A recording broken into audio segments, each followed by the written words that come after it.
अस्सलाम वालेकुम YouTube friends. मैंने एक फिटनेस चैनल स्टार्ट की है, तो इसकी वजह से मैं थोड़ा सा कम कंसंट्रेट कर पा रहा हूँ इस चैनल पे। लेकिन I will try my level best आपको रेगुलर लेक्चर्स देने की। ओके, तो यहाँ पे मैं आपको ये बताना चाहता हूँ, हम एक नई सीरीज उठाएंगे मॉडर्न इंडिया की। और मॉडर्न इंडिया की एक बेस्ट बुक है स्पेक्ट्रम। मैं ऐसा नहीं कह रहा हूँ कि मॉडर्न इंडिया जो है, हिस्ट्री मॉडर्न जो है, उसके लिए बाकी बुक्स इंपॉर्टेंट नहीं है। वो भी है, लेकिन ये सबसे अच्छी बुक है उन सब में।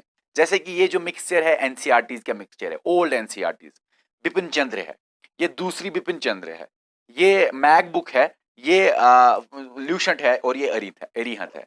इसके अलावा भी कुछ बुक्स है मार्केट में, लेकिन मैं ये नहीं कह रहा हूं कि ये बुक्स आपके पास है और मत पढ़िए। सारी की सारी बुक्स अच्छी होती हैं, लेकिन सब में कुछ खास होता है, खास बातें होती हैं। और इस बुक में मुझे लगे बहुत सारे खास बातें। और ये जो बुक है, ये आपके पास होगी ही होगी। बंदा जो भी कॉम्पिटिटिव एग्जाम्स की प्रिपरेशन करता है और मॉडर्न इंडिया को अच्छी तरह पढ़ना चाहता है, तो ये बुक उसके पास जरूर होगी। आप जिसके पास ये बुक नहीं है, वो खरीदे या तो डाउनलोड कीजिए। ठीक है, हम इस बुक को उठाएंगे। तो इस बुक का नाम है स्पेक्ट्रम। स्पेक्ट्रम का हम पहला लेक्चर देंगे आज, लेकिन दूसरा चैप्टर उठाएंगे इस बुक से, क्योंकि पहला चैप्टर जो इसका है वो थोड़ा सा बेकार है, वो पढ़ने की उसकी कोई जरूरत नहीं है। एडवेंट ऑफ यूरोपियंस का मतलब यूरोपियंस का हिंदुस्तान में आना। यूरोप जो कंटिनेंट है, उसमें 50 कंट्रीज है। 50 कंट्रीज तो हिंदुस्तान नहीं आ सकती, उसमें 5 कंट्रीज हिंदुस्तान आई। कौन कौन सी कंट्री, मैं यहां पे लिख लेता हूं। सबसे पहले पुर्तगाल आया, फिर डच आया, फिर डेन्स आए, फिर इंग्लिश आया, फिर फ्रेंच आया। ठीक है, तो ये शक्तियां आई हिंदुस्तान, यूरोप की। ठीक है, आपको मैं ये बात बताना चाहता हूं कि पुर्तगाल सबसे पहले आया हिंदुस्तान, और सबसे आखिर में पुर्तगाल चला गया हिंदुस्तान से। जो फ्रेंच जो कंट्री है यूरोप की, वो सबसे आखिर में आई। और फ्रेंच ही वो कंट्री है यूरोप की जो हिंदुस्तान से सबसे पहले भाग गई। ठीक है, आपकी बुक स्पेक्ट्रम में क्या लिखती है कि हिस्ट्री जो है वो कंटिन्यू है। कोई बंदा नहीं बोल सकता कि एंशिएंट पीरियड कौन सा है, मिडिवल पीरियड कौन सा है, मॉडर्न पीरियड कौन सा है। हालांकि हमने हमने ये और हिस्टोरियंस ने बताया हुआ है, ये मिडिवल है, ये मॉडर्न है, ये एंशिएंट है, लेकिन ये कंटिन्यू है। जैसे कि मैं आपसे अभी बात कर रहा हूं मॉडर्न इंडिया की, कल को ये मॉडर्न इंडिया में नहीं आएगा। हो सकता है हजार, या सॉरी, हो सकता है 100 साल बाद ही ये एंशिएंट या मिडिवल में चला जाएगा। तो हिस्ट्री कंटिन्यूइंग है, कोई एग्जैक्ट डेट नहीं है जिस पे आपको बताया जाए यही है मॉडर्न इंडिया से स्टार्ट। जैसे कि मैं बताऊं कि ये बुक बोलती है कि यूरोपियंस का यहां आना मॉडर्न इंडिया की स्टार्टिंग है। एनसीईआरटी बोलती है औरंगजेब की डेथ 1707, वहां से असली मॉडर्न इंडिया स्टार्ट होता है। तो डिफरेंट आइडियोलॉजीज हैं, हमें उस पर छेड़ना नहीं है उनकी कोई बात। मॉडर्न इंडिया इस बुक के हिसाब से यूरोपियंस का यहाँ आना, और हमें यूरोपियंस जब आए यहाँ पे तो मुगल्स थे। वैसे इस बुक ने ये बोला हुआ है, लेकिन मैं आपको ये बताऊं, यूरोपियन की पहली पावर पुर्तगाल जब आया ना, तब मुगल्स यहाँ पे नहीं थे। तब मुगल से पहले दिल्ली सल्तनत थी। मैं कमेंट सवाल पूछता हूं आपको, कमेंट बॉक्स में लिखिए कौन सा पार्ट था दिल्ली सल्तनत का। यहाँ पे हिंदुस्तान में जब पुर्तगाल आए हिंदुस्तान, सबसे पहले तो पुर्तगीज ही आए, तो उसकी बात इस चैप्टर में पहले। क्वेस्ट मतलब डिफिकल्टी से, लॉन्ग सफर से। क्वेस्ट का मतलब होता है लॉन्ग एंड डिफिकल्ट सर्च, इस लफ्ज का मतलब लॉन्ग और डिफिकल्ट सर्च से इन्होंने डिस्कवर किया नया सी ट्रेड रूट इंडिया तक। ऐसा क्या हुआ था कि नया सी रूट डिस्कवर किया ताकि इंडिया पहुंचे, कहां से, यूरोप से। मैं आपको यह बताना चाहता हूं कि रोमन एम्पायर डिक्लाइन हुआ। रोमन एम्पायर कौन सा एम्पायर है, वो एम्पायर है जो मेडिटेरियन सी के इर्द गिर्द के एरियाज थे, वो इस एम्पायर में आते थे। ये क्रिश्चियंस थे, इनका डिक्लाइन हुआ, क्रिश्चियंस का पावर कम होने लगा, और अरब्स का, मुस्लिम्स का पावर ज्यादा होने लगा। ठीक है, रोमन एम्पायर जो मेडिटेरियन सी है, इसके ईस्ट में एशिया के कुछ पार्ट आते हैं, मेडिटेरियन सी के ऊपर यूरोप के कुछ पार्ट आते हैं, और मेडिटेरियन सी के नीचे अफ्रीका के कुछ पार्ट आते हैं। तो रोमन एम्पायर था यूरोप के, एशिया के और अफ्रीका के कुछ कंट्रीज कवर करता था। मैं चाहता हूं आप एटलस लाइए। हमेशा आपको चाहिए कि आप जो भी पढ़े वो आप मैप्स पे पढ़े, इसलिए आप एटलस सामने रखिए, बहुत ही अच्छा लगेगा आपको पढ़ने में। ठीक है, तो अरब्स का पावर ज्यादा होता था मुसलमानों का, और क्रिश्चियंस का, रोमन एम्पायर का पावर कम होता था, इतना हमने जाना। और 1453 में क्या होता है, कॉन्स्टेंटिनोपल, जो इनकी एक जबरदस्त कैपिटल थी, इनका एक जबरदस्त एरिया था जहां से कंट्रोल करते थे पूरे ट्रेड को, वो लगा इनके हाथ में, तुर्कस के हाथ में। अब ओटोमन तुर्कस, देखो ओटोमन एम्पायर था वहां पे तुर्किश में, उन्होंने हटाया ये रोमन एम्पायर को और कैप्चर किया उनका एक जबरदस्त सेंटर कॉन्स्टेंटिनोपल इस डेट पे। तो रोमन एम्पायर का जो सेंटर था, ट्रेडिंग सेंटर, सबसे कैपिटल जो थी ट्रेडिंग सेंटर जो था वो कॉन्स्टेंटिनोपल था। ओटोमन तुर्कस ने तुर्किश में जो ओटोमन एम्पायर था उन्होंने बजंटाइन एम्पायर इनकी हटा के इनको कैप्चर किया। बजंटाइन वैसे नहीं लिखा लेकिन आप याद रख सकते हो, इनकी एक एम्पायर थी उनको बोलते थे बजंटाइन एम्पायर, वो ईस्ट रोमन एम्पायर थी, उसको यहां पे हटाया। सिंपल में याद रखना है, तुर्कस ने रोमन को हटाया, इस कॉन्स्टेंटिनोपल को कैप्चर किया, ये वो इनके हाथ लगा। यही था मेन ट्रेडिंग सेंटर जो कवर करता था, जो कंट्रोल करता था पूरे जो ट्रेड होता था यूरोप और एशिया को, उसको कंट्रोल करता था ये एरिया। तो तुर्क्स कंट्रोल करने लगे ट्रेड को क्योंकि वो एरिया इनके हाथ में लगा जो सबसे इंपॉर्टेंट था, लैंड और बाकी सी रूट्स जो थे यूरोप के एशिया जाने के, यूरोप को एशिया जाने के जो लैंड रूट्स थे और सी रूट्स थे, जैसे रेड सी के बीच में, मेडिटेरियन सी के बीच में, कैस्पियन सी के बीच में, ब्लैक सी के बीच में एशिया जाते थे, वो अरब्स के हाथ में आया। तो अरब्स बन गए इंटरमीडिएटरी, मतलब आपको इनके साथ तिजारत करनी है तो बीच में हम हैं, हम अपना मुनाफा काटेंगे, इनका तो नुकसान होता है, इनका तो नुकसान होता था, इनका फायदा है। ये नुकसान जो था, ये बहुत परेशान थे नुकसान से क्योंकि इनको स्पाइसेस चाहिए थे, इनसे सिल्क चाहिए था, इंडिगो चाहिए था, प्रेशर स्टोन चाहिए था, एक्स्ट्रा भी चाहिए था। स्पाइसेस मतलब मसाले, सिल्क मतलब कपड़ा, इंडिगो मतलब जो कलर करने के लिए इस्तेमाल होता है कपड़े को, और प्रेशर स्टोन्स जो ऑर्नामेंट्स बनाने के लिए इस्तेमाल होता है, और एक्स्ट्रा तो आपको पक्का ही पता होगा, ठीक है। अब यहां से ये परेशान है कि बीच में ये अपना मुनाफा काटते हैं, हम क्यों ना डायरेक्ट डायरेक्ट डिस्कवर करें सी रूट टू इंडिया। यही रीजंस नहीं थे जो ये सी रूट टू इंडिया इन्होंने ढूंढा, कुछ और रीजंस थे, वो रीजंस है ये। वक्त रिनेसेंस आया था, रिनेसेंस मतलब ताजा ताजा साइंस ने डिस्कवरीज, इन्वेंशंस, ठीक है, उन्होंने उनकी उन, उन, उनकी उनका बर्थ हुआ था रेनेसेंस का, ठीक है। तो इंसान थोड़ा साइंटिफिक होने लगा और शिप बिल्डिंग भी हो गया, जब साइंटिफिक हुआ तो शिप बिल्डिंग भी हो गया, शिप के जबरदस्त जबरदस्त शिप्स बनाए गए और नेविगेशन भी आया। नेविगेशन मतलब शिप्स में डायरेक्शन वेरेक्शन का भी पता चला कि किस रूट से मुझे जाना है, कौन से रास्ते से मुझे जाना है ताकि हिंदुस्तान पहुंचूं। ये तो बातें थी कि जो इनको मोटिवेट कर रही थी कि आप यहां से जाओ, यहां से जाओ, रिनाइसेंस। और कौन सी बात थी जो इनको मोटिवेट कर रही थी कि आप नए ट्रेड रूट ढूंढो, वो है स्पाइसेस।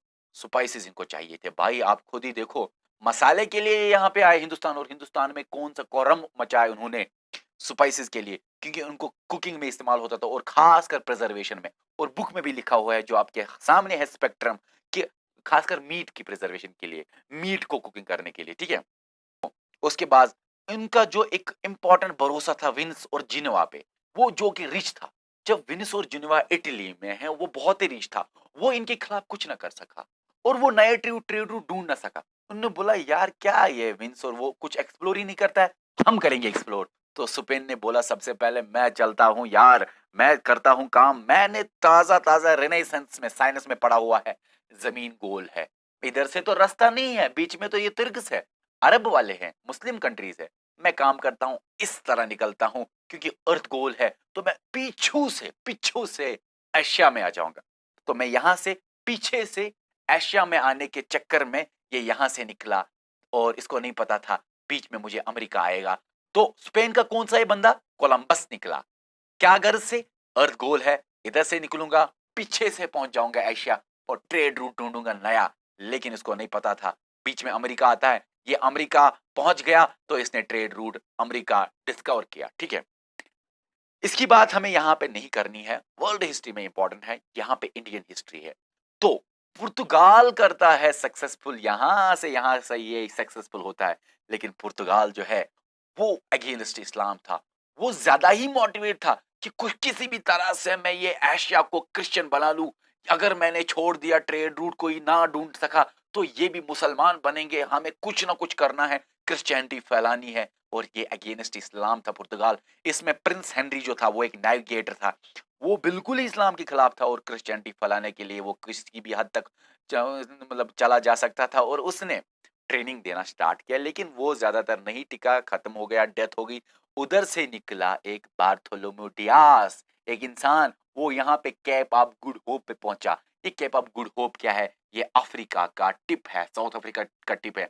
यहाँ से चक्कर मार के उसने वापस आके ये बोला कि वहां से पॉसिबिलिटी थी इंडिया पहुंचने की। तभी तो और एक बंदा निकलता है और यहाँ से ट्रेड रूट ढूंढ के रखता है। उसका नाम होता है पुर्तगाल का ही वो, उसका नाम है Vasco D gamma. Vasco D gamma वो इंसान है जिसने पुर्तगाल से हिंदुस्तान तक नया ट्रेड रूट ढूंढ। उससे पहले मैं ये बताऊं, वैसे ये इंपॉर्टेंट नहीं है, मुझे नहीं पता स्पेक्ट्रम ने क्यों लिखा हुआ है। ट्रीटी ऑफ टॉर्डिसिलियास 1497 में हुई स्पेन और पुर्तगाल में। स्पेन और पुर्तगाल में ट्रीटी हुई क्या भाई? कि हमने जो ओवरसीज, हमने जो यहाँ समंदर में, अटलांटिक ओशन में हमारी जो टेरिटरीज है, स्पेन की वेस्ट में है और पुर्तगाल की ईस्ट में है। ये एक ट्रीटी हुई इनके बीच में जो आपको नहीं जाननी है, यहाँ पे कुछ नहीं जानना है इसके बारे में। हम वापस आते हैं वास्को डी गामा पे, जिसने यहाँ से यहाँ ट्रेड रूट डिस्कवर किया। लेकिन जब वो यहाँ से आ रहा था तो उसने केप ऑफ गुड होप पे रेस्ट किया और केप ऑफ गुड होप पे उसको मिला अब्दुल माजिद। ठीक है, अब्दुल माजिद ने उसको बोला मैं गुजराती पायलट हूं, मैं आपको लेता हूं ना इंडिया। उसने उसको इंडिया लिया और जो ये रूट है, इस रूट का पड़ा नाम केप रूट, क्योंकि केप ऑफ गुड होप के टिप से ये रूट गुजरता था। और ये पहुंचा पुर्तगाल का ये वास्को डी गामा, ये पहुंचा मई 1498 में कैलिकट।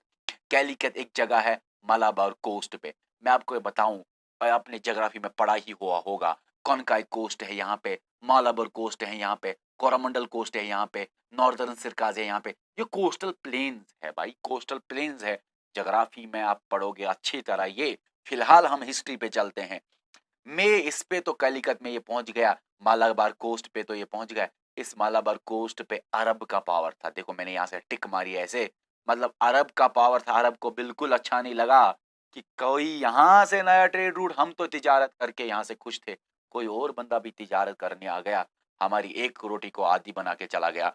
तो और कैलिकट में जेमोरिन्स थे। बहुत सारे बंदों का कंफ्यूजन होता है। जेमोरिन एक किंग था, हिंदू रूलर था, उसी ने यहाँ पे इसको वेलकम किया वास्को डी गामा को। देखो मेरे भाई, जेमोरिन किंग नहीं है, ये टाइटल ऑफ किंग है। हालांकि जेमोरिन को ये पुर्तगाल वाले बोलते थे सेमुथरी। सेमुथरी ये नाम है जेमोरिन का, इस टाइटल का सेमुथरी। लेकिन जो किंग बंदा उधर था उसका नाम था मानावेदा, जो ज्यादा बुक्स में नहीं दिया गया होता है। माना विकीपीडिया से आप ढूंढ सकते, मानावेदा था उस बंदे का नाम, उस किंग का, जिसने वेलकम किया इसको। वो एक हिंदू रूलर था और उस हिंदू रूलर के टाइटल को बोलते थे जेमोरिन। भाई उसने अंग्रेज देखा तो वेलकम तो करेगा ही, वो बहुत ही, उसने खुश होके बहुत ही नाचा गाया उधर। और फिर अरब को बिल्कुल अच्छा नहीं लगा कि मालाबार कोस्ट पे हमारा ये था। और मैं आपको ये बताना चाहता हूँ, जापान का भी इधर ट्रेड चलता था, चाइना का भी ट्रेड इनके साथ था, अरब का भी ट्रेड इनके इंडिया के साथ था, अफ्रीका के भी ट्रेड तब इंडिया के साथ था। जो पुर्तगाल को अच्छा नहीं लगा, पुर्तगाल ने बोला मैं आया हूं अब और कोई नहीं होना चाहिए यहाँ। 1500 में पेड्रो अल्वारेज कैब्रिल आता है। जो एक कैब्रिल होता है ना, ये पुर्तगाल से आता है। 1500 को जो ही आता है ना, तो इन पुर्तगाल की फैक्ट्रीज को लोकल्स और अरब्स खत्म करते हैं, डिस्ट्रॉय करते हैं। ये कैब्रिल बहुत ही खतरनाक बंदा होता है। इसने बोला कि पुर्तगाल की फैक्ट्री को आपने डिस्ट्रॉय किया, मैं एक काम करता हूं, मैं अरब शिप्स जितने भी आते हैं यहाँ से उनको कैप्चर करता हूं, उनको जलाता हूं और जितने भी लोग अंदर है उन सबको जलाता हूं। ठीक है। और लोकल्स ने तो पुर्तगीज की फैक्ट्री पे हमला किया था, इसने उन पे बम्बार्डिंग की, उन पे बम्बार्ड किया। और उसके बाद, और इसके बाद एक्चुअली मैंने यहाँ पे लिखी, उसके बाद उसने पीस ट्रीटी की इनके साथ, जो ये लोकल्स थे, और उनको खुश खुश किया। कुछ देखे वो ये, ठीक है, अंग्रेज था, कुछ भी कर सकता था बंदा। वास्को डी गामा जो है वो वापस चला गया कार्गो लेके। ठीक है, उसने जब कार्गो लेके वो चला गया, उसने देखा, मैं सवाल पूछूंगा आपको, कार्गो क्या है आप बताइए कमेंट सेक्शन में, क्योंकि मैं चाहता हूं आपको एंगेज करना थोड़ा सा। जो भी बंदा देखता है ये वीडियो, थोड़ा सा एंगेज वो होना चाहिए। आप कार्गो बताइए, कार्गो क्या है। वो कार्गो लेके यहाँ पे भेजा, बहुत ही ज्यादा प्रॉफिट। उसने बताया कि जो भी हम गुड्स लेते हैं वो 10 टाइम्स प्रॉफिट हमें मिलता है, तो 10 टाइम्स प्रॉफिट मिलेगा हमें अगर हम अरब्स को, इंटरमीडिएट्स को हटाएंगे, अरब्स को हटाएंगे बीच में। और 1501 में वापस आया। इसके बाद कैब्रिल के बाद, जिसको कैब्रिल को बहुत सारी यहाँ पे प्रॉब्लम हुई अरब्स के द्वारा, और ये जो वापस आया उसने एक्चुअली उसने अरब्स को वहां से हटाने की सोची और बाकियों को हटाने की सोची, और वो सक्सेसफुल हुआ। लोकल रूलर्स के साथ में उसने वो भी सक्सेसफुल हुआ फैक्ट्री लगाने एनानोर में। और उसने फैक्ट्री लगाई और फिर फैक्ट्रियाँ 3 जगह पाई गई। कैलीकत में इनकी फैक्ट्री थी, कैनानोर में इनकी फैक्ट्री थी, कोचीन में इनकी फैक्ट्री थी। ये तीनों इनके सेंटर बने और इनको इन्होंने फोर्टिफाई किया। पोर्ट होता है बंदरगाह रिलेटेड टू शिप, फोर्ट होता है आर्मी लगाना, बाहर से फौज लगाना, इर्द-गिर्द फौज लगाना, दीवार चढ़ाना, अपनी जगह को महफूज रख। तो यहाँ पे कंप्लीट हुआ। फिर से मैं आपको बोलना चाहता हूँ, बुक खरीदिए, बहुत ही इंपॉर्टेंट बुक है। देखो ऐसा नहीं है कि आपके पास कोई बुक हो, आप देखो फॉर एग्जांपल किसी बंदे ने बहुत सारे पैसे खर्च करके ये बुक लाई है, अरिहंत लाई है। अब वो बंदा बोलेगा कि मुझे क्या हुआ, इतनी बड़ी बुक तो मेरे पास है। ऐसा नहीं है, अगर है भाई आप वही पढ़ना चाहते हो, वेरी गुड। लेकिन मेरी राय ये है कि आप वो भी लाओ। ये गलत नहीं है, बाकी बुक्स मैं नहीं बोलता हूँ कि कोई बुक गलत है। सारी अच्छी किताबें हैं, लेकिन आप ले आओ स्पेक्ट्रम। ऐसा नहीं है कि आपका मूड खराब किया मैंने कि ये बुक अच्छी नहीं। तो अल्लाह हाफ़िज़।